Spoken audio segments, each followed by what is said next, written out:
કંપનીના એટીએમ તોડી ચોરીનો પ્રયાસ કરનારા બે રીઢા આરોપીની પોલીસે ધરપકડ કરી હતી। એનસીઆર કંપનીના એટીએમમાં બદમાશોએ પ્રવેશ કરી પૈસા ચોરી કરવાના ઈરાદે મશીનમાંથી પૈસા નીકળે તે ભાગે પટ્ટી ચોંટાડી હોવાની ફરિયાદ પોલીસમાં નોંધાઈ હતી। જોકે સીસીટીવીમાં કેદ થયેલા બંને આરોપીઓને પોલીસે ગણતરીના કલાકોમાં ઝડપી પાડી વધુ તપાસ હાથ ધરી છે।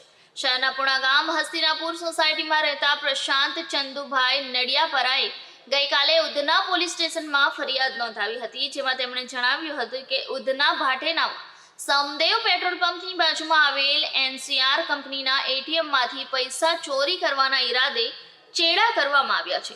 અજાણ્યા એટીએમ મશીનમાંથી પૈસા નીકળે તે ભાગે પટ્ટી લગાવી ચોરી કરવાનો કોશિશ કરી હતી। જો કે આ સમગ્ર ઘટના એટીએમમાં લાગેલા સીસીટીવી કેમેરામાં કેદ થઈ ગઈ હતી। ઘટનાને પગલે પોલીસે પ્રશાંતભાઈની ફરિયાદ લઈ તપાસ હાથ ધરી છે। બીજી તરફ સીસીટીવીમાં કેદ થયેલા સૂરજ રાજારામ કરુસ અને દીપુ સોલા નાયક જે બંને આરોપીઓને પોલીસે ગણતરીના કલાકોમાં ઝડપી પાડી વધુ તપાસ હાથ ધરી છે।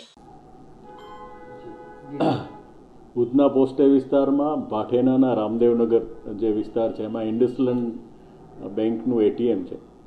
ત્યાંથી ઉધના ડિસ્ટાફના માણસો પેટ્રોલિંગ દરમિયાન ત્યાંથી બે શંકાસ્પદ ઇસમોને ઝડપી પાડેલ।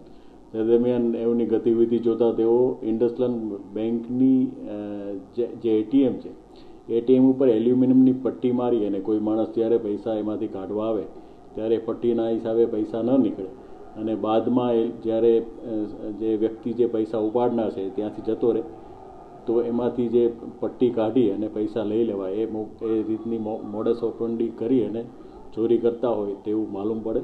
જે સંબંધે બે ઈસમો છે સૂરજ કારુસ અને દીપુ નાયક એ બંનેની ધરપકડ કરવામાં આવેલી છે અને ઉધના પોસ્ટ વિસ્તારનો જે ગુનો દાખલ થયેલ છે તે ડિટેક્ટ કરવામાં આવેલ છે।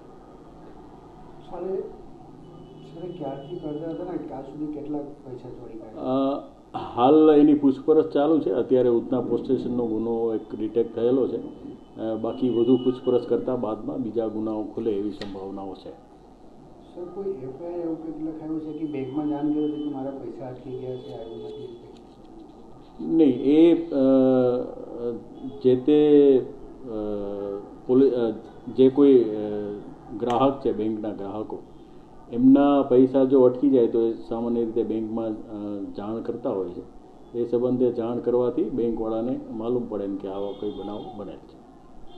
ભૂતકાળમાં એક ગુનાઓ છે? નહીં, મેં આગળ જણાવ્યું એમ એની પૂછપરછ હાલ ચાલુ છે।